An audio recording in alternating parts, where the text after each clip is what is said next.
Di sini saya akan membagikan kepada kita semua yaitu khotbah dengan pendekatan pastoral yang saya angkat dengan tema bersyukur dan menghargai pemberian Tuhan.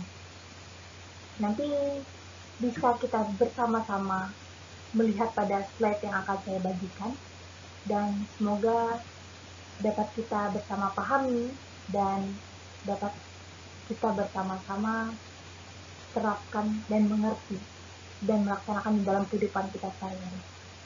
Terima kasih bagi yang sudah dengan kerelaan hatinya ingin menonton video ini. Di sini saya memenuhi tugas perkuliahan saya. Baik, langsung saja kita masuk pada pembahasan yang selanjutnya. Di sini khotbah dengan pendekatan pastoral itu diangkat atau berawal dari cerita rekan saya, bisa saya katakan itu teman atau sahabat saya. Jadi saya akan menceritakan secara singkat, tidak secara panjang lebar untuk kita semua karena mempersingkat waktu juga. Berawal dari curhatan atau sedikit cerita seorang dari rekan saya dan teman saya yang tidak saya sebutkan namanya. Berdasarkan dari cerita tersebut, saya menarik pokok permasalahan dari apa yang ia ceritakan atau apa yang ia curhatkan dan curahan hati dari teman saya ini. Pada suatu hari dia bercerita, menurut saya juga bukan hanya terjadi pada dia saja, akan tetapi sering terjadi pada kita dan saya juga remaja-remaja lainnya di luar sana pada masa kini. Yaitu kurangnya kepercayaan atau kurangnya tumbuh kepercayaan diri dari dalam diri kita dan juga dalam diri teman saya tersebut. Entah itu dari hal fisik, atau dari hal sikap, atau pendidikan dan pencapaian kehidupan dalam hidupnya. Bisa kita katakan pada bahasa yang lagi tren sekarang, yaitu insecure. Insecure yaitu kurangnya kepercayaan diri. Dia merasa bahwa ia tidak pantas atau kurang cantik, entah itu kurang tampan di mata-mata orang lain dari segi fisiknya, atau ia merasa kurang putih, atau ia merasa bertubuh kecil, sehingga muncullah hal-hal yang bisa kita katakan insecure tadi dan rasa kurang percaya dari dalam diri. Kerap kali ia sering sedih atau bahkan menyendiri, memberi waktu untuk dirinya sendiri, untuk ia merenungi apakah ia sudah pede atau ia sudah bisa menampakkan dirinya kepada orang lain, atau ia berani untuk memperlihatkan diri di lingkungan sekitarnya. Jadi menurut saya dalam hal ini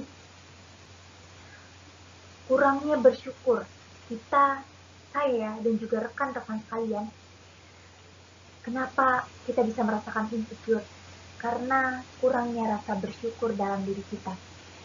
Padahal kita sudah tahu bahwa kita hidup di dunia ini berdasarkan kehendak Tuhan. Kita bisa hadir di dunia ini karena pilihan Tuhan. Kamu hadir di sini loh.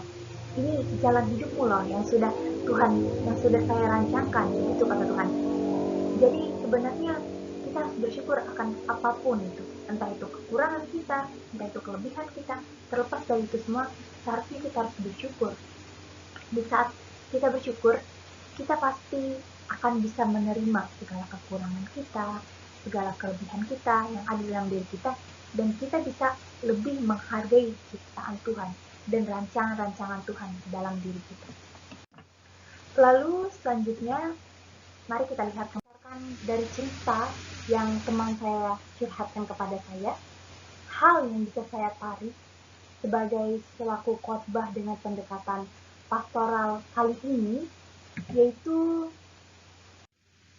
yang pertama, temanya seperti yang sudah saya katakan pertama tadi, bersyukur dan menghargai pemberian Tuhan.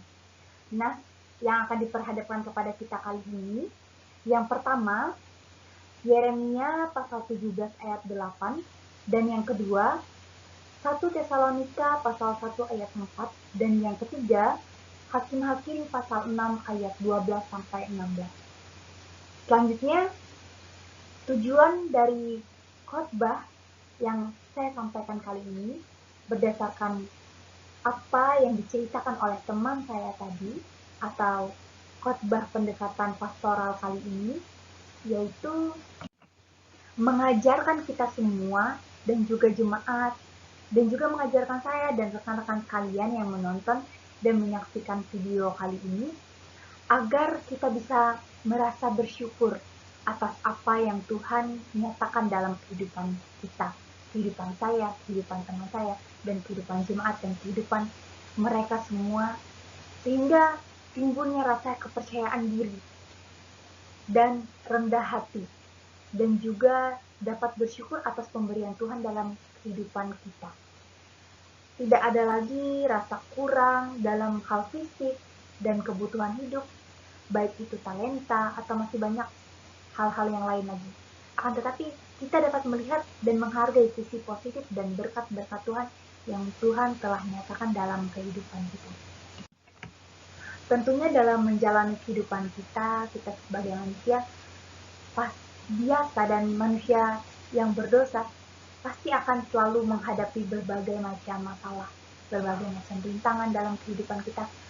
Terlebih-lebih ditekankan yaitu melawan rasa kurang percaya diri atau rasa insecure ini sebagai seorang remaja, sebagai seorang dewasa, dan mungkin juga tidak hanya pada remaja, masih banyak kaum-kaum muda atau kaum-kaum dewasa yang lainnya. Akan tetapi tidak begitu nampak. Tapi insecure ini identik dengan kaum-kaum remaja biasanya. Hal ini juga sering terjadi atau itu bisa secara sadar ataupun tidak sadar dalam kehidupan kita mengalaminya. Kita merasa kurang percaya diri, merasa bahwa diri kita itu tidak cukup baik, tidak cukup layak, dan tidak cukup pantas. Tanpa kita sadari bahwa hal ini sama saja kita kurang bersyukur atau kurang menghargai pemberian Tuhan atas talenta-talenta kehidupan kita dan atas apa yang Tuhan nyatakan dan Tuhan berikan dalam kehidupan kita. Oke, selanjutnya mari kita lihat kembali. Lalu kita bertanya, mengapa kita harus bersyukur dan berkat dan pemberian Tuhan dalam hidup kita? Dalam hal ini kita atau termasuk saya sendiri, kita sering bertanya-tanya, mengapa sih kita harus bersyukur atas pemberian Tuhan dalam kehidupan kita? Kenapa sih kita ini harus bersyukur? Padahal kita ini merasa diri kita itu kurang, atau kita ini merasa diri kita itu lemah. Kenapa sih kita harus bersyukur?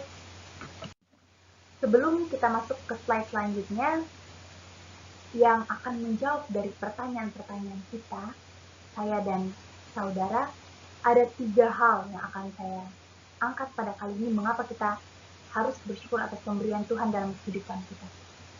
Saudara-saudariku sekalian yang terkasih dalam nama Tuhan kita Yesus Kristus, yang pertama yaitu bersyukur kepada Tuhan karena kita ciptaannya yang indah. Jadi saya ambil dari kitab Yeremia pasal 17 ayat 8. Dan yang kedua, bersyukur karena kita adalah pilihan Allah. Dari kitab 1 Tesalonika pasal 1 ayat 4. Dan yang ketiga, kita bersyukur karena Tuhan menyertai kita. Bukan berarti kita tidak diberi pencobaan dalam kehidupan ini. Yang saya ambil dari kitab Hakim-Hakim pasal 6 ayat 12 sampai 16. Baik, langsung saja kita masuk pada pembahasan yang pertama, yaitu bersyukur kepada Tuhan karena kita ciptaan yang indah. Bisa kita bersama-sama membacanya dari kitab Yeremia pasal 17 ayat 8. Dalam nasnya tersebut dikatakan demikian, ia akan seperti pohon yang ditanam di tepi air, yang merambat menghembuskan akar-akarnya ke tepi batang air, dan yang tidak mengalami datangnya panas terik, yang daunnya tetap hijau, yang tidak khawatir dalam tahun kering, dan yang tidak berhenti menghasilkan buah. Amin. Nas yang saya bacakan tadi bisa kita bersama-sama lihat pada slide yang saya bagikan atau layar yang saya bagikan. Dalam hal ini, Tuhan menggambarkan ciptaannya sebagai pohon yang hijau, yang indah, sebuah pohon yang tumbuh dengan baik dan mendapatkan nutrisi yang baik. Tentunya pohon tersebut menghasilkan buah yang manis dan penuh dengan nutrisi. Mengapa saya katakan demikian? Karena pohon tersebut ditanam di tepi air, yang dikatakan dalam nas ini akarnya merambat, tumbuh subur, berkembang dengan baik. Sama halnya dengan pohon tersebut, Tuhan juga memelihara kita sedemikian rupa. Saat kita punya pandangan yang benar tentang Tuhan, maka kita akan menghasilkan buah yang baik lewat hidup kita. Saat kita tahu apa yang Tuhan sampaikan tentang siapa kita, mengapa Tuhan menyatakan hidup kita seperti ini, kita akan lebih percaya diri untuk menunjukkan siapa kita kepada dunia. Siapa sih aku? Ini loh aku loh ciptaan Tuhan. Ini loh rencana Tuhan dalam kehidupanku. Dan dalam hal ini juga Tuhan memberi perumpamaan kita sebagai manusia, sebagai sebatang pohon tersebut, di mana pohon tersebut ditanam di tepi air yang akan terus merambat akarnya dan terus berbuah. Dan dalam hal ini juga Tuhan menginginkan kita hidup terus berbuah dan berkembang dan menjadi berkat bagi sekitar kita, layaknya sebuah pohon yang menjadi perumpamaan Tuhan tersebut. Tuhan menginginkan hidup kita terus berbuah dan terus berkembang dan menjadi berkat kepada sekitar. Dan di sini saya katakan kita sebagai ciptaan Tuhan yang indah karena sebuah tang pohon yang hidup di tepi air, dia akan terus merambat akarnya. Dia akan tumbuh dengan baik, dia akan berkembang, karena nutrisinya cukup. Dia dihidupi atau berkembang dengan baik karena ada limpahan air di sekitarnya, entah itu akarnya yang lebat, atau daunnya juga yang lebat, buahnya, dan pohon tersebut indah dipandang. Tidak ada satupun manusia ciptaan Tuhan yang cacat dan bercela di hadapan Tuhan. Meskipun ia cacat dan bercela di hadapan manusia di dunia ini, akan tetapi ia tetap baik adanya di hadapan Tuhan. Selanjutnya kita akan masuk pada pembahasan yang kedua, yaitu bersyukur karena kita pilihan Allah. 1 Tesalonika pasal 1 ayat yang keempat. Bisa saudara dan saya bacakan dalam Alkitab kita masing-masing di rumah, akan tetapi juga saya menampilkan pada layar ini, yang berbunyi demikian. Dan kami tahu, hai saudara-saudara yang dikasihi Allah, bahwa Ia telah memilih kamu. Amin.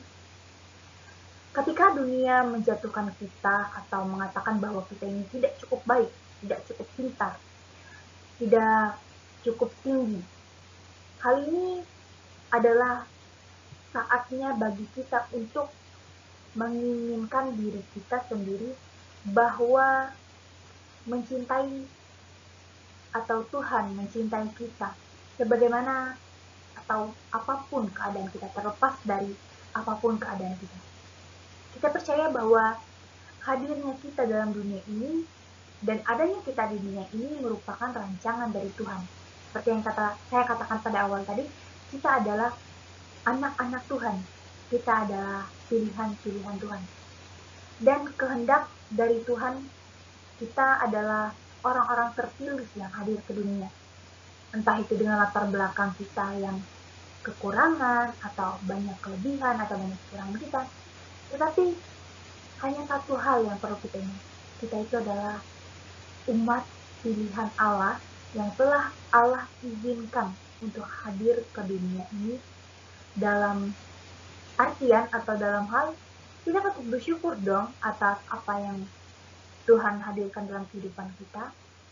Terlepas dari fisik kita yang kurang baik, kita kurang cantik lah, atau kita kurang elok lah, atau paras kita masih belum sempurna. Memang tidak ada yang sempurna di dunia ini. Tapi seperti yang Nasim katakan, kita merupakan pilihan Allah. Allah memilih kita. Jadi kita harus tetap mensyukuri dan menghargai pemberian Allah tersebut. Tentu saja sebagai pilihan Allah tidak ada yang mudah, tidak ada yang berjalan mulus, tidak ada yang berjalan lurus. Tetapi kita pasti akan menghadapi berbagai macam rintangan, tantangan, dan permasalahan dalam kehidupan kita. Selanjutnya, pada pembahasan yang ketiga atau yang terakhir, yaitu bersyukur karena Tuhan menyertai kita, dan bukan berarti kita tidak diberi pencobaan. Terdapat dalam Hakim-Hakim pasal 6 ayat 12 sampai 16. Bisa saudara-saudariku membacakan dari Alkitabnya masing-masing. Malaikat Tuhan datang kepada Gideon. Dalam nas ini menceritakan tentang Gideon, dan ia mengatakan, Tuhan menyertai engkau, ya pahlawan yang gagah berani. Terdapat pada Hakim-Hakim pasal 6 ayat yang ke-12. Akan tetapi pada masa itu Gideon malah mengatakan bahwa kaumnya adalah kaum yang lemah dan dirinya adalah yang termuda dari kaum lemah tersebut. Akan tetapi Tuhan tetap mempercayai Gideon, dan hal ini dapat kita refleksikan dalam kehidupan kita pada masa kini, yaitu Tuhan tidak memandang bulu kepada siapapun, kepada saya ataupun kepada saudara-saudariku sekalian. Dan hal ini dapat kita lihat, sekalipun kita manusia yang lemah atau kita sebagai kaum-kaum muda, akan tetapi Tuhan melihat hati kita. Ia tidak melihat fisik kita, Dia tidak melihat golongan kita, Ia tidak melihat ras kita. Pokoknya dalam artian Tuhan tidak melihat latar belakang kita. Jika kita merupakan umat pilihan Dia untuk menyatakan kemuliaannya di dunia ini dan menyatakan nubuatnya di dunia ini, Ia pasti akan memilih kita. Akan tetapi Tuhan melihat hati kita, yang Tuhan pandang dan yang Tuhan nilai, seperti halnya Gideon sebagai orang pilihan Tuhan untuk menyelamatkan orang Israel pada masa tersebut. Mari kita lihat kembali pada ayatnya yang ke-13. Jawab Gideon kepadanya, "Ah, Tuanku, jika Tuhan menyertai kami, mengapa semuanya ini menimpa kami? Di manakah segala perbuatan-perbuatannya yang ajaib yang diceritakan oleh nenek moyang kami kepada kami? Ketika mereka berkata, bukanlah Tuhan yang menuntun kita keluar dari tanah Mesir, tetapi sekarang Tuhan membuang kami dan menyerahkan kami ke dalam cengkraman orang Midian." Begitu dikatakan pada ayat yang ke-13. Dalam hal ini, Tuhan menyertai kita, umatnya, bukan berarti kita bebas dari pencobaan. Seperti pada cerita Gideon ini. Ia merasa dirinya lemah, ia merasa dirinya kecil, tapi Tuhan tetap meyakinkan ia bahwa ialah yang berhak untuk menyelamatkan umat Israel pada masa tersebut. Dan kita lihat kembali pada ayat yang ke-13. Gideon ini sepertinya merasa kurang percaya diri, atau dia merasa bahwa Tuhan itu sedang menjebak ia. Jika Tuhan menyertai mereka, mengapa ia masih memberi pencobaan? Begitu kira-kira yang dipikirkan Gideon pada masa tersebut. Dan akan tetapi dari berbagai pencobaan inilah yang nantinya akan membuat kita sadar, akan membuat saya dan saudara-saudari sekalian sadar dan semakin menjadi pribadi yang kuat. iman dan kepercayaannya. Dan di balik pencobaan tersebut, kita pasti yakin hal tersebut ada maksud dan ada keinginan Tuhan, ada tujuan yang ingin Tuhan nyatakan dalam kehidupan kita. Jadi berdasarkan ayat-ayat yang kita bersama-sama lihat atau yang saya sampaikan dari tadi kepada kita semua, kiranya kita dapat sadar bahwa insecure atau kurang percaya diri itu tumbuhnya dari dalam diri kita sendiri. Kitalah yang merasa bahwa saya ini sepertinya kurang ini, saya ini sepertinya tidak mampu. Padahal jelas-jelas Tuhan sudah merancangkan kehidupan kepada kita. Dia telah merancangkan rencananya kepada kita. Mungkin saya atau saudara memiliki kekurangan dan kelemahan. Mungkin saya kurangnya di bagian ini atau saudara kurangnya di bagian ini. Tetapi pasti ada kelebihan. Kita pasti akan saling menutupi. Saya mempunyai kekurangan ini, tetapi saya lebih dalam bagian ini. Begitu juga dalam kita menjalani kehidupan kita. Semoga saya, saudara-saudariku sekalian, dapat mengurangi sikap atau perasaan insecure tersebut dan lebih menggantikannya dengan bersyukur. Bersyukur dan menerima apapun berkat yang telah Tuhan nyatakan dalam kehidupan kita. Karena kita tahu, kita merupakan ciptaan dan pilihan Tuhan. Dan kita merupakan umat atau ciptaan yang indah, seperti yang saya katakan dalam pembahasan kita. Dan juga kita harus bersyukur karena Tuhan menyertai kita. Bukan berarti kita tidak ada mendapat pencobaan. Tentu saja kita akan mendapat pencobaan. Tapi dari pencobaan tersebutlah kita akan belajar nantinya. Belajar mengerti, belajar menghargai, dan belajar mencintai diri kita. Yourself, sama diri kita sendiri. Sekian kiranya pemberitaan firman Tuhan yang saya sampaikan kepada kita kali ini. Kurang dan lebihnya saya mohon maaf jika masih banyak kekurangan, tentu saja masih jauh dari kata sempurna. Shalom, Tuhan Yesus memberkati kita semua. Salam sehat dan tetap jaga kesehatan. Terima kasih karena telah menyempatkan diri atau telah meluangkan waktunya untuk menonton kebenaran akan firman Tuhan kepada kita kali ini yang saya sampaikan. Meskipun masih banyak kekurangan, saya mohon maaf. Terima kasih, Tuhan Yesus memberkati kita semua. Amin.